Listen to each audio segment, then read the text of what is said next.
Hello friends, नमस्कार। आज हम पढ़ेंगे बौद्ध धर्म से संबंधित इम्पोर्टेंट प्रश्नों पर चर्चा करेंगे। फैक्ट के माध्यम से उनके डिटेल में अर्थ को समझते हुए चलेंगे कि महात्मा बुद्ध को लाइट ऑफ एशिया क्यों कहा जाता है।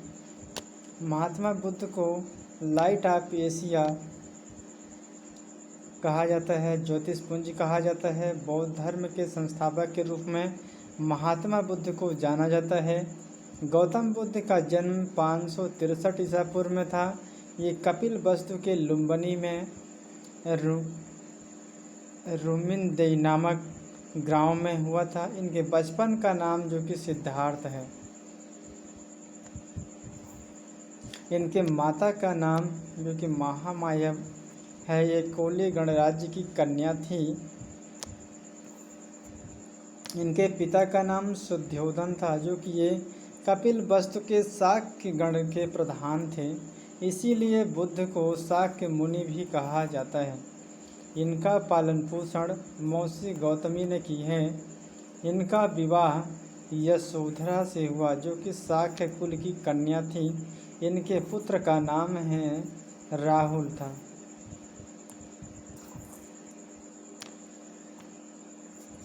महात्मा बुद्ध की मृत्यु जो कि 80 वर्ष की अवस्था में 483 ईसा पूर्व में हुआ था। ये मल्लों की राजधानी कुशीनगर यानी ये कुशीनगर पर जाता है, देवरिया उत्तर प्रदेश में।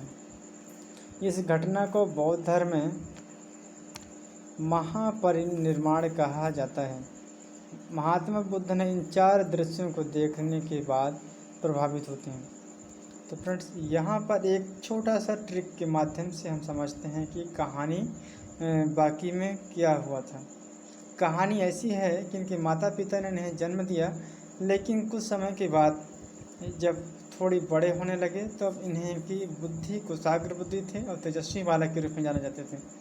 तो इन्हें किसी ज्योतिष यानी साधु के माध्यम से इनके जानकारी दिया गया कि ये आगे चलकर यह बालक तेजस्वी होगा, अपने और सन्यासी का भेष धारण करेगा। तब इनके माता पिता ने कहा, जो कि ये क्षत्रिय कुल में जन्म लिए थे, कि ये इनको ऐसी सुविधा दी जाए कि राजमहल से बाहर न जा सकें, इन्हें उन दृश्यों को न पड़े इनके सामने।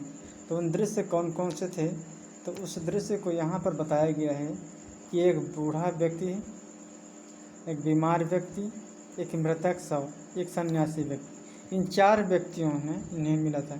इनके मिलने का समय कब हुआ कि जब ये बालक से युवावस्था में आ जाते हैं और एक दिन इन्होंने अपने राजमहल से सैर करने के लिए बाहर जाते हैं। तो वहाँ पर इन्होंने 4 दृश्यों को देखा। तब देखा कि इन्हें पहला व्यक्ति मिला था बूढ़ा व्यक्ति और दूसरा व्यक्ति मिला था एक बीमार व्यक्ति। तो महात्मा बुद्ध ने इन सभी के बारे में अपने रथ चलाने वाले व्यक्तियों से पूछा कि ये कौन कौन से, ये ऐसा क्यों होता है। तो उन्होंने बताया कि समय आने पर हर एक व्यक्ति बूढ़ा हो जाता है और बीमारी व्यक्ति होता ही रहता है हमेशा। और अगले चलते हैं तीसरे स्टेप में। वहाँ पर समझते हैं कि एक मृतक व्यक्ति को ले जा रहे थे। तब महात्मा बुद्ध जी ने पूछा कि ये ऐसा क्यों ले जाते हैं। ये बोले कि इनका मृतक हो गया है, डेथ हो गया है, ये सब को ले जा रहे हैं। तब अगले कदम पर आगे बढ़ते हैं। तब वहाँ देखते हैं कि एक सन्यासी व्यक्ति इतना मन से प्रफुल्लित एवं आनंद से घिरा हुआ था, शांत सरोवर में डूबा हुआ था, भक्ति में लीन था। तब महात्मा बुद्ध ने अनुसरण किया कि मैं सन्यासी का भेष धारण करूँगा, क्योंकि सन्यासी जीवन इतना शांत सरल स्वभाव, न किसी प्रकार की टेंशन कह सकते हैं। तो उसी दृश्य को देखकर महात्मा बुद्ध ने वहीं पर निर्णय लिया कि मैं मतलब सन्यासी का भेष धारण करूँगा। तो अगले स्टेप में चलते हैं कि क्या होता है कि उन्होंने 29 वर्ष की अवस्था में गृह त्याग देते हैं, जिसे बौद्ध धर्म में महाभिनिष्क्रमण कहा जाता है। इनके प्रथम गुरु बताया जाता है कि अलार कलार में से पहले इन्हें शिक्षा देते हैं। सांख्य दर्शन की शिक्षा लिए। दूसरे गुरु बताया गया है कि रुद्रक रामपुत्र हैं। 6 वर्ष की कठिन तपस्या के बाद 35 वर्ष की आयु में बिना अन्न जल लिए आधुनिक बोध गया निरंजना फल्गु नदी के तट पर पीपल वृक्ष के नीचे वैशाख पूर्णिमा के दिन सिद्धार्थ को नॉलेज प्राप्त हुआ है। कहा जाता है कि महात्मा बुद्ध जो हैं कठिन तपस्या करके, यानी 6 वर्ष तक इन्होंने कठिन तप किया और 35 वर्ष की अवस्था में इन्होंने अन्न जल छोड़कर इन्होंने बोध गया निरंजना फाल्गु नदी पीपल वृक्ष के नीचे वैशाख पूर्णिमा के दिन इन्होंने नॉलेज यानी ज्ञान प्राप्त किया। ज्ञान प्राप्ति के बाद, नॉलेज प्राप्ति के बाद इन्हें निर्वाण कहा जाता है। प्रथम उपदेश जो कि यह वाराणसी यानी सारनाथ पर दिया था। यहाँ पर 5 ब्राह्मणों को इन्होंने उपदेश दिया। इस घटना को बौद्ध ग्रंथों में धर्म चक्र प्रवर्तन कहा जाता है। यह घटना सारनाथ में ही बौद्ध संघ की स्थापना हुई है। बुद्ध ने प्रिय शिष्य आनंद के कहने पर बौद्ध संघ महिलाओं को प्रवेश की अनुमति दी। उनकी प्रथम भिक्षुणी जो कि बुद्ध की मौसी प्रजापति गौतमी बनी है। यहाँ पर इम्पोर्टेंट फैक्ट बन जाता है कि बुद्ध ने किनके कहने पर अपने बौद्ध संघ में महिलाओं को प्रवेश की अनुमति दी। तब इनका आंसर हो जाता है कि बौद्ध भिक्षुणी इनके प्रथम शिष्य थे, प्रिय शिष्य कहे जाते हैं आनंद। इन्हीं के कहने पर उन्होंने अपने बौद्ध संघ में महिलाओं को प्रवेश दिया और प्रवेश करने वाले प्रथम शिष्य बनी थी इनकी मौसी प्रजापति गौतमी बनी थी। बुद्ध के जीवन की घटनाओं के प्रतीक चिन्ह के विषय में समझ लेते हैं कि इन्हें किन किन चिन्हों के माध्यम से संबोधित किया जाता है। इनके गर्भ में जब थे तब इनके हाथी का चिन्ह दिया गया था। जन्म जब हुआ तब इन्हें कमल का, यौवन को हम सैंड के रूप में जानते हैं। गृह त्याग को हम महाविनिष्क्रमण कहा जाता है, जो कि अश्व यानी घोड़े के माध्यम से घर त्यागे थे, गृह त्यागे थे। प्रथम उपदेश में धर्म चक्र प्रवर्तन कहा जाता है। धर्म चक्र मृत्यु को हम महापरिनिर्वाण कहा जाता है, इन्हीं को स्तूप के नाम से संबोधित किया गया है। नॉलेज प्राप्ति यानी ज्ञान प्राप्ति के बाद बोधि वृक्ष पीपल धन के गया। महात्मा बुद्ध को नॉलेज प्राप्ति के बाद सिद्धार्थ यानी बुद्ध कहलाए। उस समय इनके नाम था जो कि गौतम, लेकिन जब इन्हें ज्ञान प्राप्ति हो जाती है तब इन्हें बुद्ध के नाम से जाने जाते हैं। महात्मा बुद्ध ने अपनी भाषा जो कि पाली भाषा में दिया है। इनका सर्वाधिक उपदेश जो कि कौशल देश के राजधानी श्रावस्ती में दिए गए हैं। मगध को अपने बौद्ध धर्म के प्रचार का केंद्र बनाया इन्होंने। अष्टांगिक मार्ग के बारे में देख लेते हैं कि महात्मा बुद्ध के द्वारा ये अष्टांगिक मार्ग दिया गया है। इन अष्टांगिक मार्गों में बताए गए हैं 8 नियमों के बारे में बताए गए हैं। पहला है कि सम्यक दृष्टि यानी 4 आर्य सत्य में विश्वास करना। दूसरा है सम्यक संयम संकल्प यानी मानसिक और नैतिक विकास की प्रतिज्ञा करना। सम्यक वाक्य यानी हानिकारक बातें और झूठ न बोलना। चौथा है सम्यक कर्म, हानिकारक कर्मों का त्याग देना चाहिए। सम्यक जीविका, प्रत्यक्ष या अप्रत्यक्ष रूप से हानिकारक व्यापार न करना। सम्यक प्रयास, अपने आप सुधारने की कोशिश करना। सातवां है सम्यक स्मृति, यानी स्पष्ट नॉलेज पाने की मानसिक योग्यता। सम्यक समाधि, निर्वाण पाना और स्वयं का गायब हो जाना। यही है। बौद्ध के अष्टांगिक मार्गों को भिक्षुओं का मित्र कहा जाता है। बौद्ध धर्म को अनिश्वरवादी या अज्ञेयवादी कहा जाता है। बौद्ध धर्म में आत्मा की परिकल्पना नहीं है, यह पुनर्जन्म में विश्वास करता है। त्रिरत्न यानी 3 रत्नों, बुद्ध है, धम्म है और संघ। बौद्ध धर्म के 3 रत्न भिक्षु, भिक्षुणी और उपासक, उपासिका, संघ के 4 अवयव बताए गए हैं। बौद्धों का सबसे महत्वपूर्ण त्यौहार जो कि बैसाख पूर्णिमा है।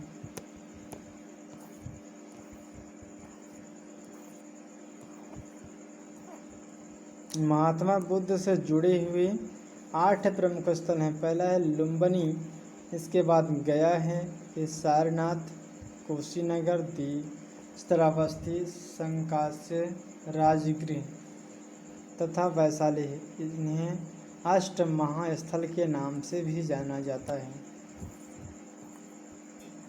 कालांतर में 2 समुदायों में विभाजित हुए थे। पहला है हीनयान और दूसरा है महायान।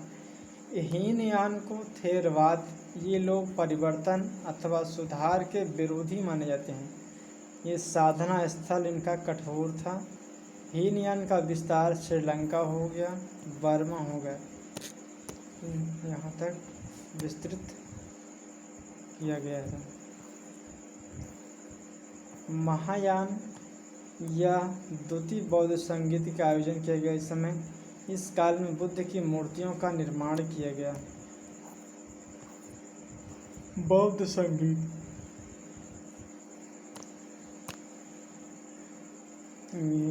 वेरी वेरी इम्पोर्टेंट है।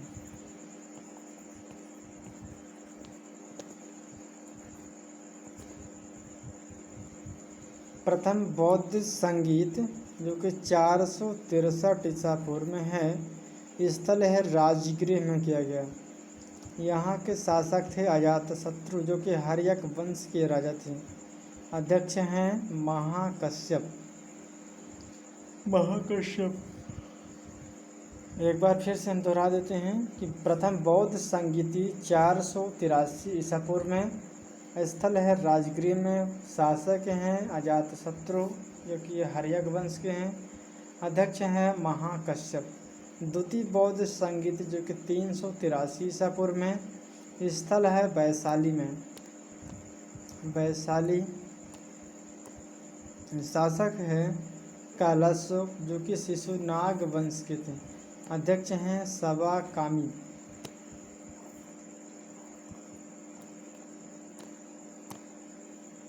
तृतीय बौद्ध संगीत जो कि 255 ईसा पूर्व में, स्थान है पाटलिपुत्र में, शासक हैं अशोक। यह अशोक जो कि मौर्य वंश के साम्राज्य थे, राजा थे, अध्यक्ष हैं मुगली पुत्र से। चतुर्थ बौद्ध संगीत जो कि 102 ईसा पूर्व में, स्थल है कुंडल वन कश्मीर में, शासक हैं कनिष्क जो कि यह कुषाण वंश के राजा थे, अध्यक्ष हैं वसुमित्र, उपाध्यक्ष हैं हर्षघोष।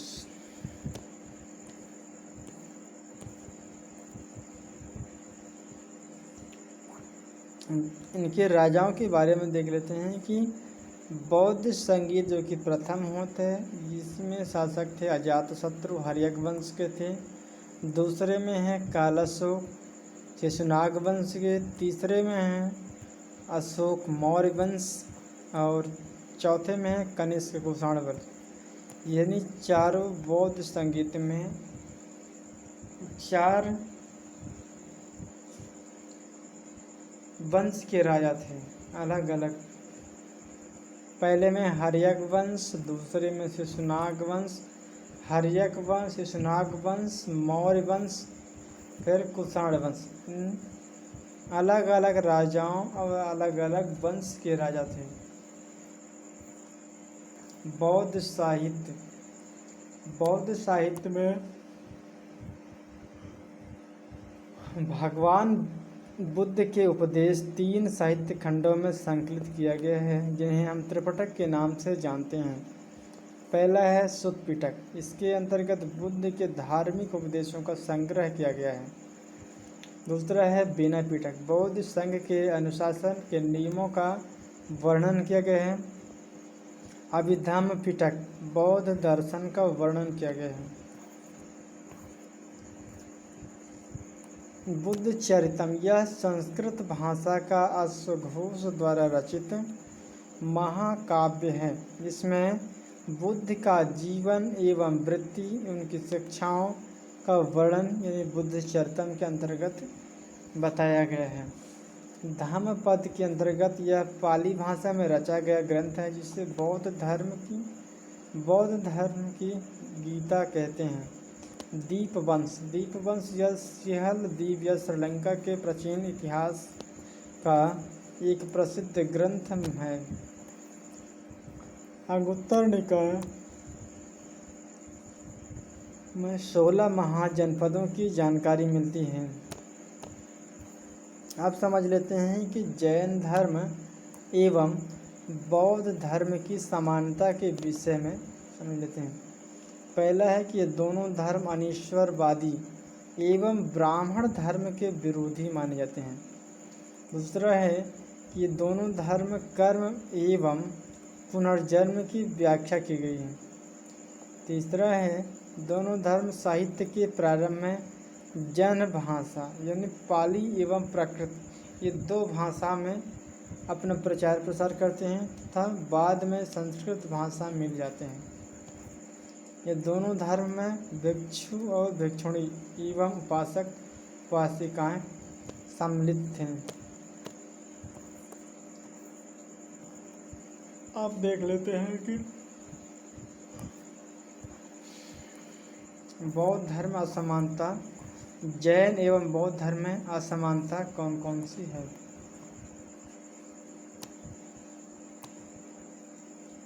जैन धर्म बौद्ध धर्म की अपेक्षा प्राचीन है। जैन धर्म जो है यह बौद्ध धर्म की अपेक्षा प्राचीन है। यह जैन धर्म आत्मवादी है, जबकि बौद्ध धर्म अनात्मवादी है। जैन धर्म आत्मवादी है, जबकि बौद्ध धर्म अनात्मवादी है। जैन धर्म में कायाक्लेश पर विशेष ध्यान दिया जाता है, जबकि बौद्ध धर्म मध्यम मार्ग को अपनाता है। जैन धर्म के अनुसार निर्वाण प्राप्ति मृत्यु के पश्चात होती है, जबकि बौद्ध धर्म मोक्ष इसी जीवन में संभव है।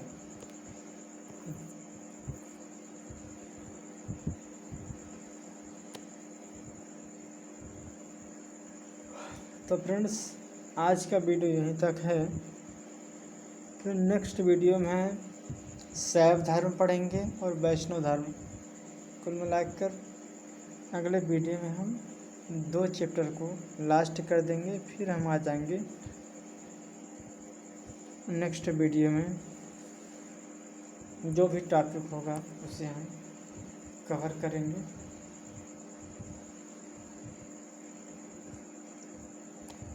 चलिए friend, thank you so much. जय हिंद, जय भारत।